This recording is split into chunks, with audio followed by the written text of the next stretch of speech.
Good afternoon, ladies and gentlemen. I'm proud and glad to be with you this afternoon to participate in this very important roundtable.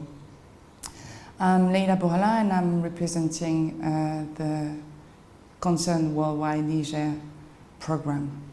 As you know, Niger is one of the poorest countries in the world, and this situation has, of course, heavy implications on child survival and development.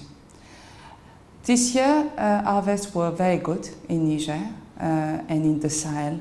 However, the vulnerability remains as high as 2012. As you know, it's very difficult for the poorest to be able to absorb shocks, and there have been several. We estimate that 1 year over two, Niger face food crisis. Most of the Nigerians have limited purchasing power and suffer from food insecurity. And of course, they are very vulnerable to shocks. On average, we estimate that prices are increases by 20% every year. In normal crisis, in normal years, even when there is no crisis, we estimate that 1 to 3 million of Nigerians suffer from insecurity and are not able to cover their food needs from 3 to 5 months every year. Most of the Nigerians are involved in subsistence agriculture. However, we have to recognize that every year Niger loses up to 5% of its soil. And of course, this is happening at a time when population growth is increasing. As you know, Niger has one of the highest fertility rates in the world. If this trend continues, we estimate that by 2050 there will be up to 56 million Nigerians, where the current population is about 16 million. So this means that the number of malnourished children will inevitably rise. Chronic malnutrition is endemic and has structurally increased over the last 20 years. We estimate that even in good years, 1 of every 5 children will die before the age of 5 years.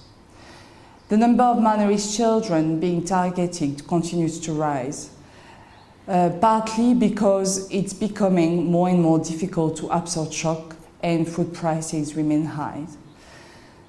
And as well because illness is linked as well to healthcare services, caring practices, access to clean water, and not just food security. Food insecurity is at the root of just 1/3 of malnutrition cases. However, we need to recognize in Niger that the government has made great steps in dealing with malnutrition. However, the funding is heavily reliant on humanitarian and emergency donors and international NGOs that are helping the government to treat all these malnutrition cases. As well, since last year, most of the donors are trying to support the 3N initiative, which is a presidential program for sustainable food and nutritional security in Niger.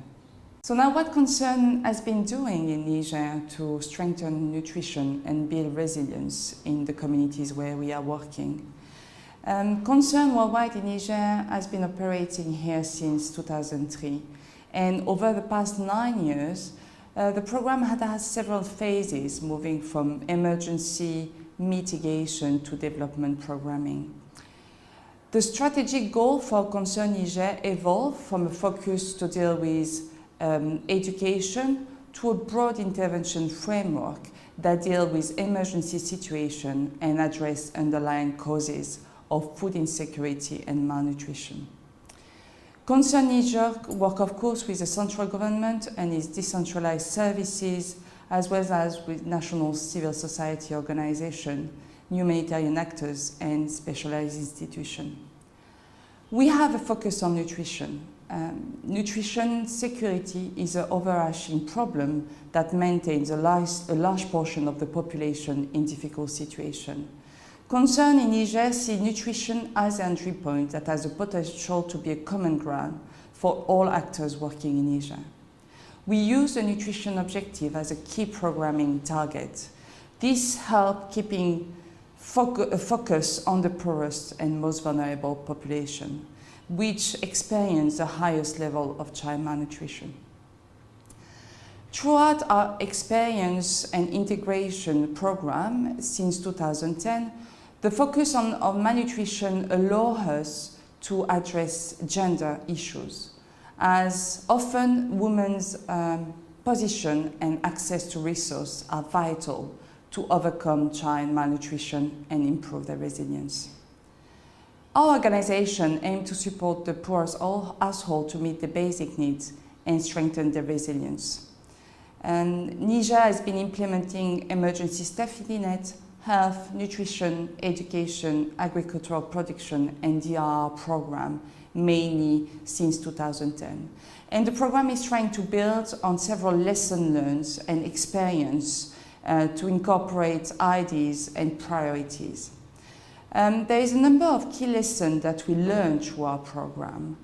Of course, one of the key lessons is that standalone action has limited impact on nutrition.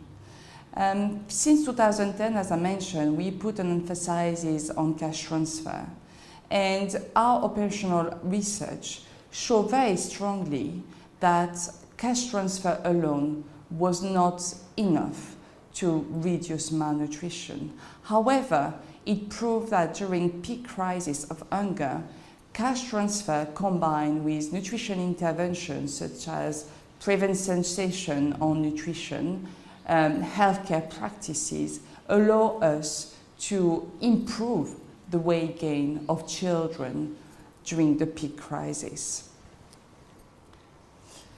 It is important as well to note that since 2012, Concern, through its framework on how to address extreme poverty, we have developed an innovative integrated resilience program that tries to address all the components of malnutrition and address the structural causes of poverty and malnutrition. This program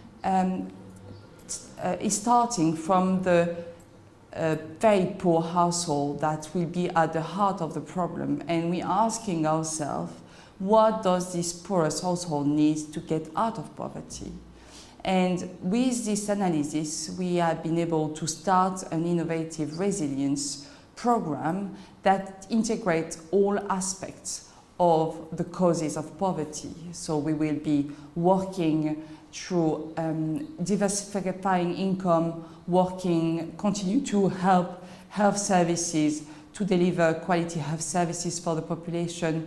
We will ensure that the children of the poorest household have access to education, and as well ensure that wash services, access to waters is available for this very vulnerable community. In the same time, we want to address other components, and we start to work on the demographic aspect with an integrated reproductive and sexual health component. We want to work on environment as well with an innovative program that will be able to plant new species of trees. And as well, we want to work on power dynamics and how we help women in the most vulnerable community in Niger to take over the control over the resources. So finally, what are the key messages that I want to leave you with, and I hope will be some of the basis of your discussion. So as stated in my earlier speech, the problems are complex, and unfortunately there is no quick, easy solutions. It is important to note that health, water, sanitation, education, and proper childcare practices are equally important. And often we can note only heavy investments in the food and nutrition component of the response. This is, of course, largely insufficient, even if we are saving lives. This problem necessitates a multi-sectoral and integrated approach of preparedness, early response, resilience building, and development. There are multiple factors to a nutritional crisis, and food security is only one part. If I can give you an example, I mean, last year, during the consolidated appeal process, about 70% of the appeal was funded. The food and security and nutrition coverage was relatively very good, but health, for example, was covered only at 27%. Education were only covered at 16%, and sanitation and water just at 50%. So we do know that there is a growing recognition and effort to ensure that planning goes beyond the short term. But we need more mid-term and longer-term flexible funding to encourage resilience-friendly projects, which means more support to integrative and innovative projects that address both humanitarian needs and strengthen community resilience. Some of the initiatives very important, the Azure Sahel initiative, the UN Sahel resilience plans, goes in that direction. But it's still very much a regional-based initiative, and we need more effort at country level to make this change that are fundamental to improve both nutrition and the resilience of community. As well, it is important that we keep the focus on the poorest. I mean, the presidential initiative, the Trian initiative, is a very good way forward to address some of the food security aspects. However, we need to keep the focus on the poorest. This will be only possible if all effort goes towards targeting, if we have a proper database of who are the poorest in Niger and how do we manage years after years to take them out of poverty. Effort from the donors are needed to make sure that we keep this focused on the most vulnerable community and address several of their needs. As well, it is important for the donor community and ourselves to realize that longer-term action are required, particularly to ensure free health services. We need to find ways to address population growth, for example, investing on reproductive and sexual health plans. We need as well to be able to control food prices that are rising too quickly. And therefore, we need support to address strategically prices in the market and volatility of food prices. As well, it is important, if we want to bring resilience to this community, to improve education and as well address security. Thank you very much.